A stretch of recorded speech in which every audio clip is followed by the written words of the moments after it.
right, everybody, welcome back to the show. Thanks so much for being here. We got lots to cover today. We're continuing the reaction to this war in the Middle East that the United States and Israel launched on Saturday when they launched their joint operation against Iran, which resulted in the death of Ayatollah Khamenei. And Iran's retaliations have really set the region on fire at this point. We have strikes in Qatar, Saudi Arabia, Jordan, Bahrain, all across the region. We've had major economic impacts in terms of oil. LNG production in Qatar has been stopped at this point. Major implications. The Strait of Hormuz has basically been closed by Iran. So lots to get into here. Lots of updates here on day 3 of this war. We've had major statements today from Pete Hegseth, Donald Trump, Marco Rubio, and we're going to be reacting to all of those today. So all of this today and so much more on the Quest for Clarity podcast. It is about who we are. It is about what we believe. They're building up this case just like we did in Iraq. Build up the war propaganda. There was no Al-Qaeda in Iraq. The more you tell the truth, the stronger you become. Mr. Speaker, we're not rearranging deck chairs on the Titanic tonight. We're putting coal in the boiler and setting a course for the iceberg.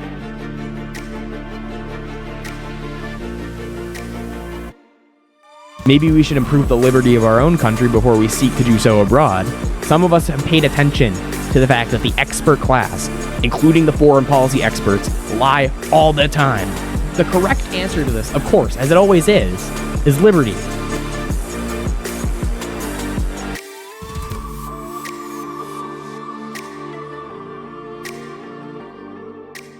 All right, everybody, before we begin, if you wouldn't mind going right down below this video and hitting like and subscribe, I'd really appreciate that. Also, if you wouldn't mind going to my Instagram, X, and Spotify accounts and giving all of those a follow, I'd also really appreciate that. Let's get into the latest here. I'm going to start off here by showing Pete Hegseth's press conference this morning he gave today to the media. And in this press conference, he outlined no coherent plan. He outlined no real objectives besides this kind of vague justification of this guy's a bad guy, we are the good guys, and we are going to do whatever we want to the bad guys. It was a very broad, ridiculous statement from Pete Hegseth where, again, nothing coherent or smart was articulated, and it was just kind of beating his chest and a lot of performative anger on display from Pete Hegseth here. Here were some of the statements. I'll let you guys take a look at those. Turns out the regime who chanted death to America and death to Israel was gifted death from America and death from Israel. This is not a so-called regime change war, but the regime sure did change. We didn't start this war, but under President Trump, we are finishing it. Their war on Americans has become our retribution against their Ayatollah. So as you all can see, again, as this has been for weeks now, the explanations for this war are completely non-existent. He says there, this wasn't a regime change war, but the regime did change. So he said 2 false things back to back. Number one, Netanyahu and Trump have outlined, both of them, that this war is a regime change war. They are seeking the toppling of the regime, the IRGC. So I don't know where Pete Hegseth must be completely having a separate idea here, because that's not what's been articulated to this point. Okay, but a change of plans, I guess, even though we still hear mixed signals. And then also he says that the regime changed. No, it didn't. We killed the Ayatollah. We've killed a lot of their figures and military figures. We've killed at least Israel has killed some of their scientists. The regime has not changed. The IRGC is still in power in Iran. So this is what I'm talking about when I say we have no real articulation of anything coherent from this administration at this point. He says this isn't a regime change war, but the regime changed. Trump yesterday said it was a regime change war, and the regime has not changed. So I don't know what he's saying there. It's like kind of ridiculous filler bravado, very performative from Pete Hegseth. And he says that this was not the start of the war, but we are going to finish the war. America didn't start the war, but we're going to finish the war. It's only been 48 hours. I don't know if he thinks we've all forgotten. Yes, America and Israel launched the strike on Iran, this offensive strike. Iran did not attack America. That did not initiate this conflict. It was American and Israeli strikes on Iran that initiated this conflict. So it's like almost not even worth addressing what Pete Hegseth had to say because he was so blatantly detached from reality, the entire statement. It was absurd. And let's remember what the justification supposedly was for this war. We had a number of kind of floated justifications for this, that none of which actually stuck, none of which was repeated in any coherent way. One of them was the nuclear, which of course is ridiculous because back in June, the White House was saying we obliterated their nuclear sites, which was somewhat confirmed on satellite images. And their intelligence, the U.S. intelligence assessments show that there was no rebuilding of the nuclear sites in any significant way. There was no effort that was visible from satellite images showing them rebuilding these sites or moving towards a nuclear weapon. And that's not even me saying this. Here's a clip of Ted Cruz on Face the Nation yesterday saying this. Take a look. But in terms of containing the risk, who's securing the nuclear material that you say still exists within Iran? Who's doing that? Look, the quantity of nuclear material, I didn't say anything one way or another on that. What I said is they were building nuclear weapons a year ago, and our bombing took that out. They also had an ongoing desire to rebuild them. I don't have present-day intelligence on what progress they had made towards rebuilding nuclear weapons since we bombed their facilities. I have no indication that they were anywhere close to getting nuclear weapons because our bombing was devastating. And Margaret, that's one of the reasons I urged President Trump, now is the time. So one significant thing also to just talk about real quick is the fact that nobody from the administration was present on the Sunday shows yesterday after launching a war. They basically, this was reported that they sent out the senators. You had Tom Cotton, Lindsey Graham, Ted Cruz out on PR duty on the Sunday shows, on Face the Nation, on Meet the Press, all trying to make this case on behalf of the administration for why this war was a necessary thing to do, why it was a good move. So nobody from the administration was on these shows making the case themselves. And it's real, that is unprecedented. That's not how it usually goes. There was also, besides the nuclear, which was obviously ridiculous, the other justification for this, which we've heard repeatedly from, we'll get into the clip here in a second, but from Trump, we've heard it from J.D. Vance, Marco Rubio, Steve Witkoff, people in the media like Mark Levin said that there were nuclear-tipped ICBMs pointed at American cities, which is, of course, absurd. There was this idea that there was an imminent threat from Iran. Of course, the one Mark Levin said was outlandish and ridiculous, but there was this idea maybe Iran was going to preemptively strike American bases in the region amidst this tension. And there was never any intelligence or evidence provided to the American people to support this notion.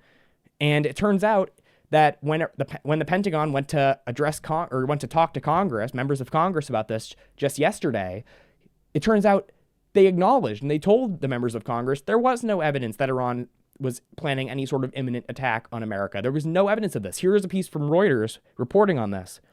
It says, quote, Trump administration officials acknowledged in closed-door briefings with congressional staff on Sunday that there was no intelligence suggesting Iran planned to attack the U.S. forces first, two people familiar with the matter said. The United States and Israel launched their most ambitious attack on Iran in decades on Saturday, killing Supreme Leader Ayatollah Ali Khamenei, sinking Iranian warships, and hitting more than 1,000 targets so far, officials say. But Sunday's remarks to Congress appeared to undercut one of the key arguments for the war made by senior administration officials. They told reporters the day before President Trump made the decision to launch attacks, in part because of indications that Iran might strike U.S. forces in the Middle East, perhaps preemptively.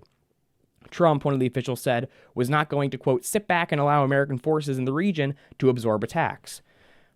But as it said there was no evidence of this. There was never intelligence of this. And that's not me saying this. This is the Pentagon telling members of Congress this.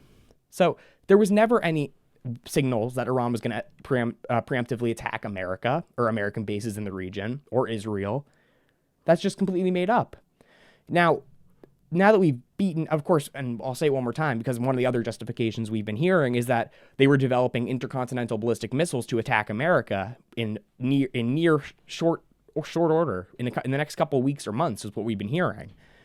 That was utterly false. The best, according to the intelligence assessments that we have reported in Israeli media, at best, Iran was 8 years away from developing this technology, and that's with help from China and North Korea.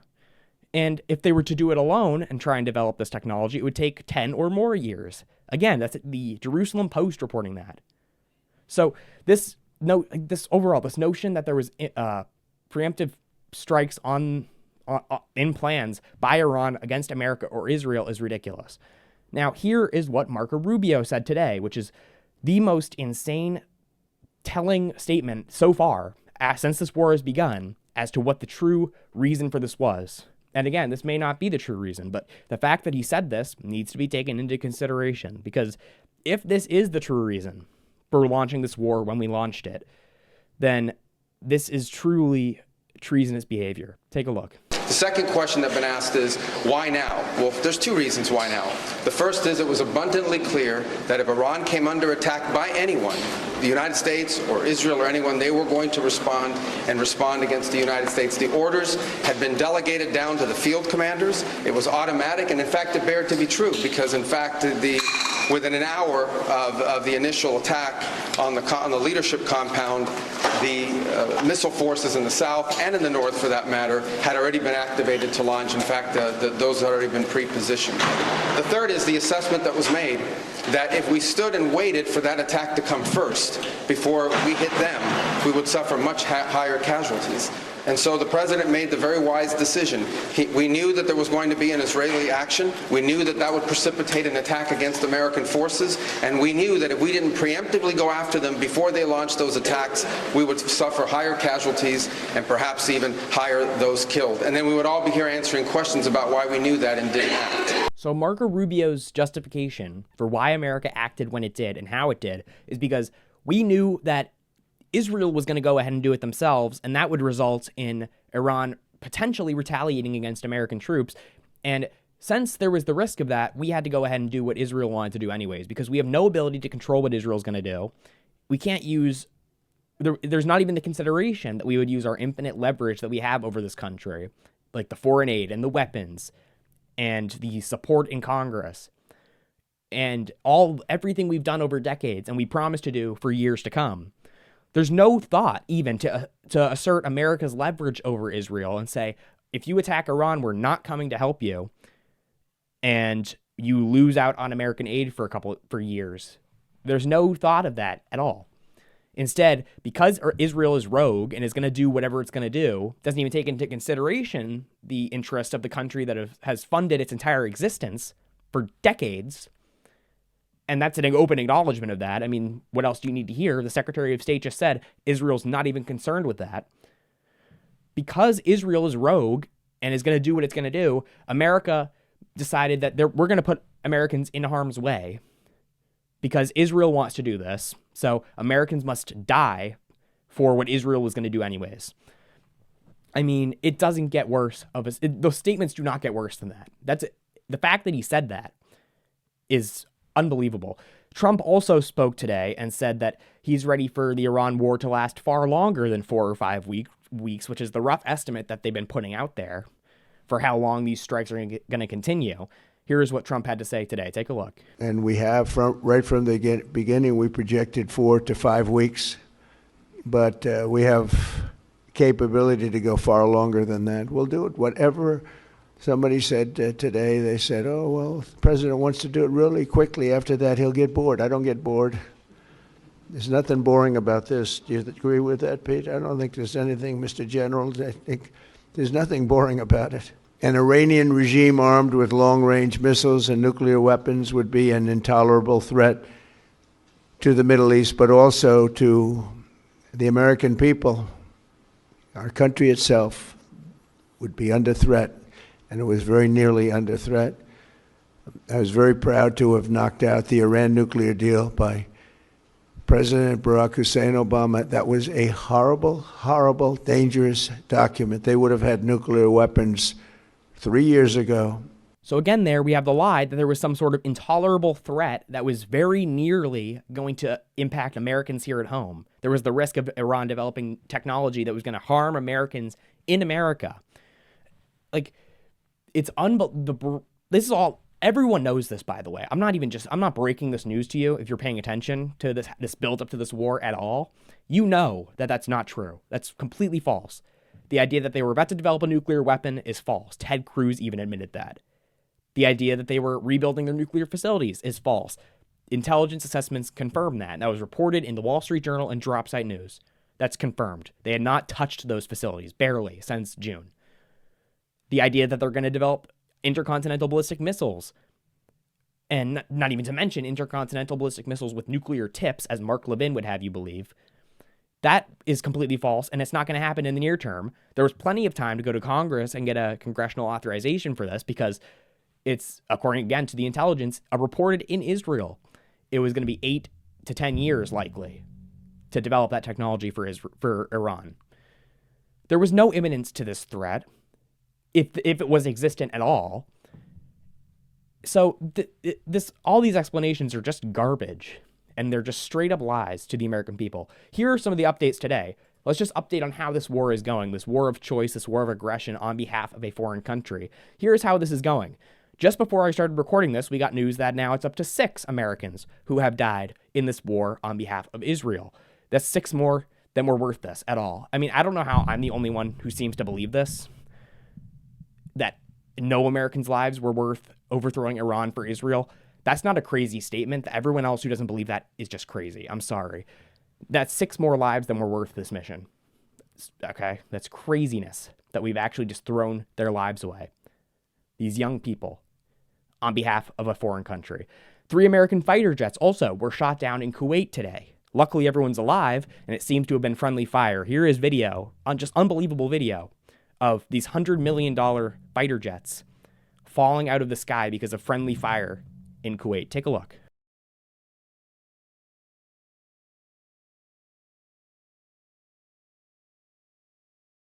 In that press conference today as well with Pete Hegseth, General Kane said that they are sending more troops to the region, as if this wasn't enough, as if this massive buildup over the course of the last couple months was not enough.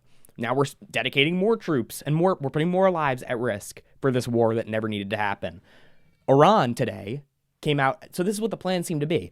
Trump seems genuinely convinced at the start of this that Iran would be like Venezuela and be like Delcy Rodriguez, and that when we take out the Ayatollah, the people behind him would be willing to negotiate and would capitulate to all of America's demands.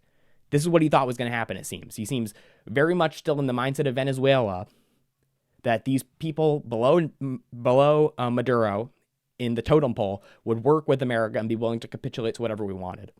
That doesn't seem to be the case because Iran has repeatedly now, multiple times, we tried to go through Italy and have the Italians reach out to Iran to say that we want to negotiate. They said no. Iran has repeatedly now, over the course of the last couple of days, said we will not negotiate with the Americans. They're willing to go to death for this. They're willing to fight to death to fight back against America in this war. So that seems off the table at this point. I don't know how. So this leaves the question of where is the off-ramp here? If this was the plan, which it seems to have been, because instantly after these attacks started, Trump was like, okay, we'll negotiate now. They said no. Okay, what's the plan? Are we actually fighting to the death with the Iranian regime? Is that the actual end goal? Seems to be. They've stated that. So this leaves us the question of where we're going, and I guess we won't truly know until we're there. This was video from Tehran today, which is still getting pummeled by Israeli and American airstrikes. It looks like they're actually just going to do what they did to Gaza to Tehran. Take a look.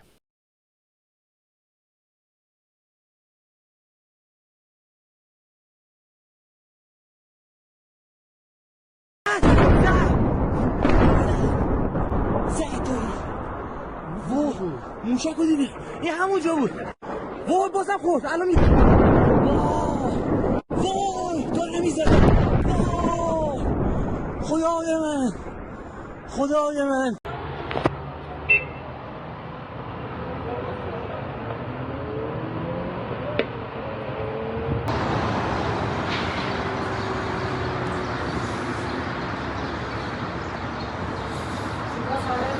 The rest of the region is feeling this too. This has, you need to understand, this has massive economic reverberations around the region and in the world. Europe today, the oil and natural gas markets open today with prices up 50% because Qatar, in response to Iranian threats to strike, shut down lithium natural gas production in Qatar. They've shut that down. That's massive for the world economy. And now, effectively, just a couple hours ago, the IRGC announced that they are shutting down the Strait of Hormuz and that they will shoot any ships that try and pass. As a result of this obvious threat, insurers on these ships are not willing to pay for these oil tankers to flow through the Strait of Hormuz because there's risk of them being shot down, or excuse me, just blown up in the sea. So this has caused a massive halt of oil production, obviously. We saw Saudi Arabia's oil fields getting struck. Part of it was on fire today. Iran said they didn't do it. It seemed to have been debris from the sky that landed on it. But this is the scene in the Middle East. And as a result of this, get ready for this. Many of these European countries don't have the oil supply and the natural gas supplies to last very long if they can't get the oil and natural gases from these Middle East Gulf countries. So let's just think for a second, where are they going to turn? Are you ready for this? Reports say they are going to turn to Russia to get their oil and natural gas. You know, Russia, the country who the West has tried to crumble the economy of for the last few years. After all this time with the war in Ukraine and the neocons and the neoliberals from around the world in Europe and America trying to destroy the Russian economy, degrading the US dollar in the process, and pushing Russia closer to China in the process, now, because of this war of choice against Iran that did not have to happen at the behest of a foreign country, now all these countries are turning back to Russia after we destroyed the Nord Stream pipeline, after we've backed Ukraine to partially to degrade Russia. Now all these countries are turning back to Russia for their oil.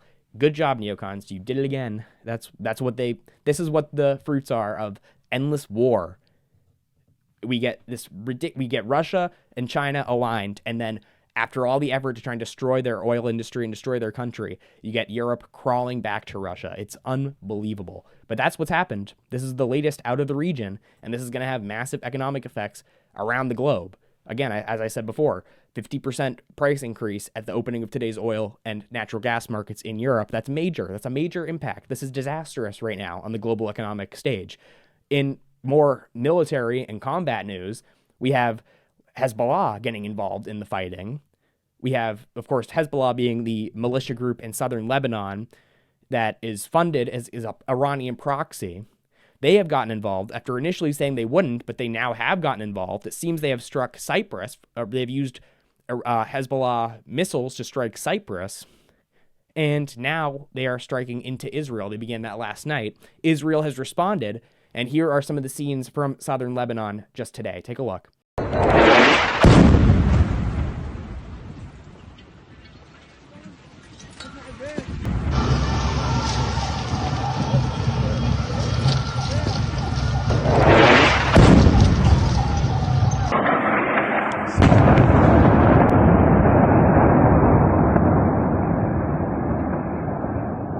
Now, the scenes in Israel are also unbelievable.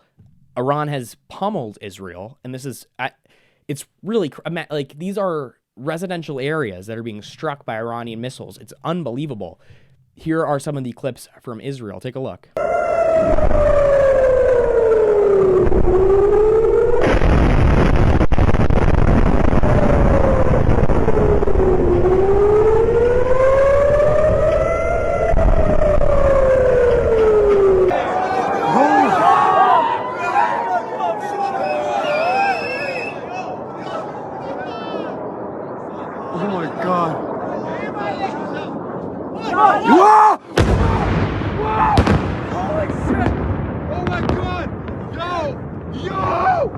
Now, interesting enough, there are actually not many videos or clips from Israel because there's media censorship in Israel. They are telling the people to not record and not send clips of missiles falling or of any damage.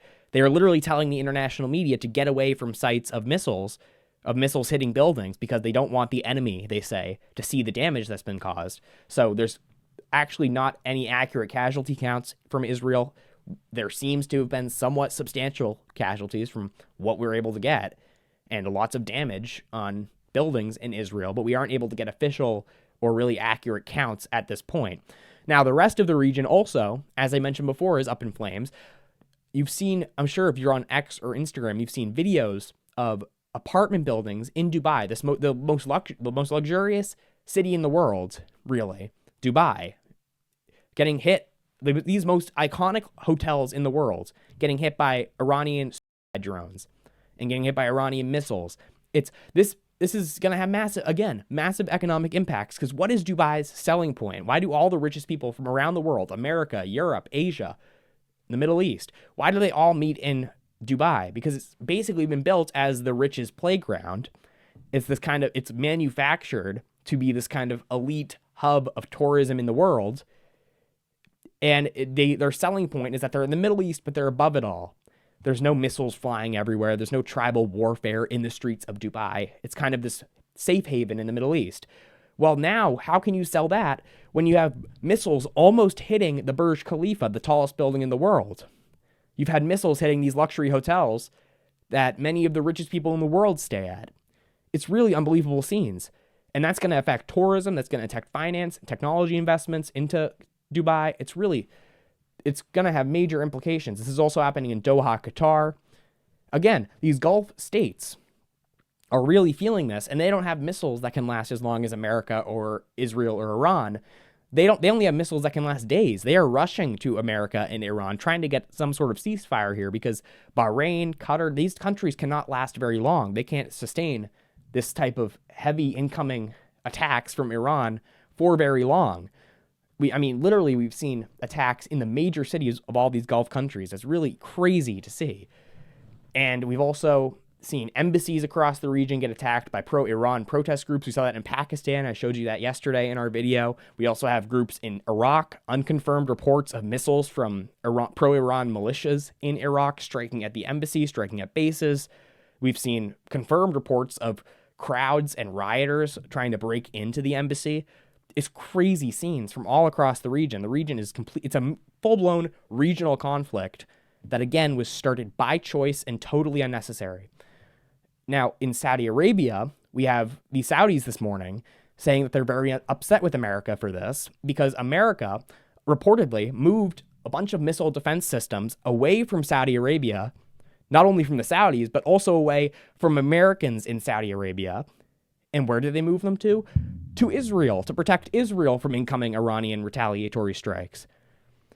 The Saudis literally said they abandoned us, is what they're saying about America. They are abandoning Saudi Arabia and protecting Israel instead.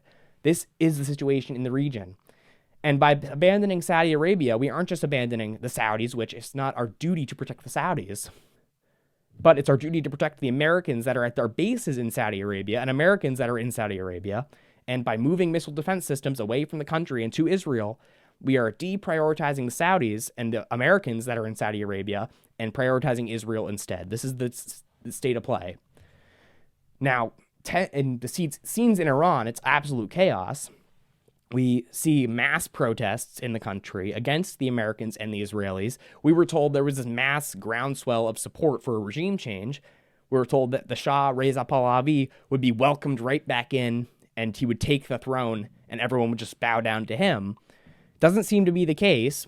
We've had tens of thousands of Iranians take to the streets in Tehran and protest this and are mourning the death of their leader and are seemingly rallying around the flag, which was one of the big concerns, which is generating more American hatred around the world, which is not in the interest of the United States. It's totally unnecessary. It does not better any of our interest in the region to see this country devolve into chaos and to potentially radicalize the leadership that remains, to radicalize the population, to radicalize other Shiites in the region.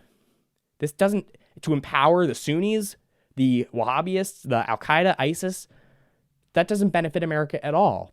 So again, the point is none of this benefits America, and we've made that clear.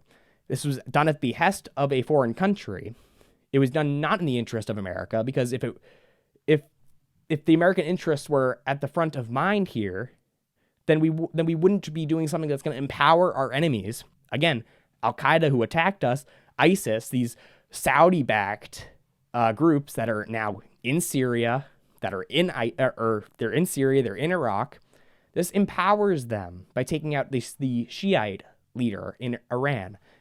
All I'm saying here is that it seems nobody considered a lot of questions here, and this has the potential to become very bad. It already has become very bad, economically, militarily, religiously for the region. This has the potential to be unbelievably devastating, and it seems it was launched with very little foresight Very little wisdom. Pete Hegseth is the one that's going to calm everyone down. He's beating his chest in this press conference. Says nothing intelligent, nothing that's insightful about this mission. Basically, he's just rah, rah, rah. It's a cheerleader. And it's so ridiculous to watch. So this is where we'll end off here. We're going to end off here today by just looking at some of the reactions from MAGA, from the right wing more broadly, which is not supportive of this. The polling suggests if half, if not more, of the base is not supportive of this. There is, of course, the faction that will just support whatever Trump does. But there is the faction that had principles and believed in America first when it was said, and believed in no new wars when it was said, and believed and agreed with the bashing of the neocons, the Dick Cheneys and Liz Cheneys that were campaigning with Kamala Harris. We all believed that Kamala Harris was more likely to start World War III than Donald Trump because Trump was bashing the support for Ukraine, which was on the verge of nuclear conflict.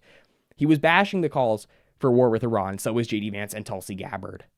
So these people, like myself, who are upset with this and feel it's a betrayal, here are some of the statements from them. Tucker Carlson, he said on the day that this happened, he told Jonathan Karl from ABC News that this is, quote, absolutely disgusting and evil, which it is. It is disgusting and it's evil in so many ways, whether it be the killing of now it seems 150 schoolgirls in an Iranian elementary school. That is evil. And if you can't say that's evil, then there's something wrong with you. And you need to figure that out because that is evil. The murder of school children is evil. And we should be able to say that unequivocally. That's an easy one. That's a layup. Yes, that is evil and disgusting. The murder of innocents in Iran, which there seems to have been a lot of at this point, is evil. That is murder. The death of all of the people in the region, whether it be in Israel or the Gulf states or Americans, is disgusting to watch. It's not good. It's not good for anyone in the world to watch this level of death and destruction take place. So Tucker Carlson is completely correct there. Now, this is what Marjorie Taylor Greene had to say in response to the school that was bombed in Iran. It says, quote, "This is not freeing the Iranian people. This is murdering their children.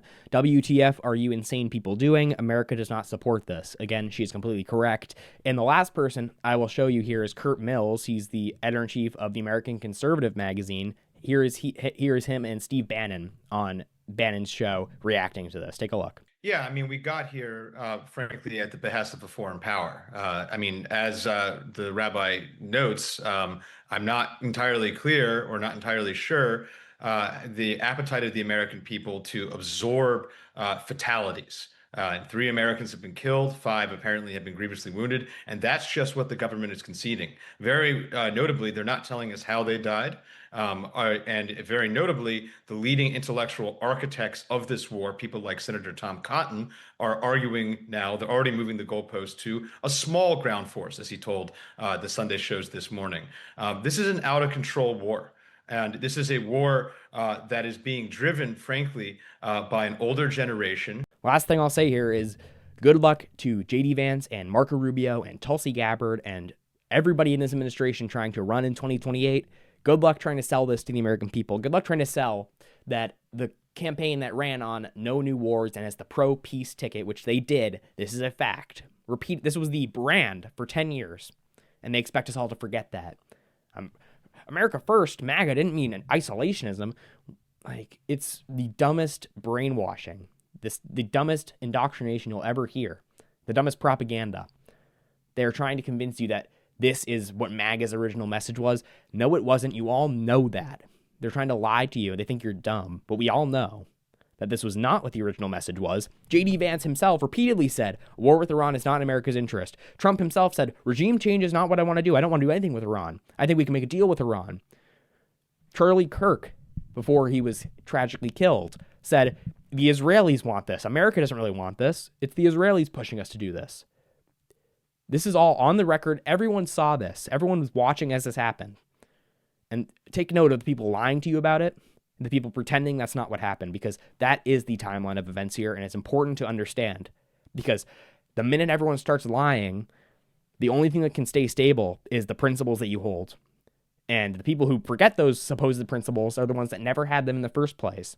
And they are the liars that need to be ignored, and they're the ones you can never vote for. Because we saw that picture come out of J.D. Vance in the cabinet meeting drinking his Diet Mountain Dew as he's acting like he's president or something, directing missile strikes.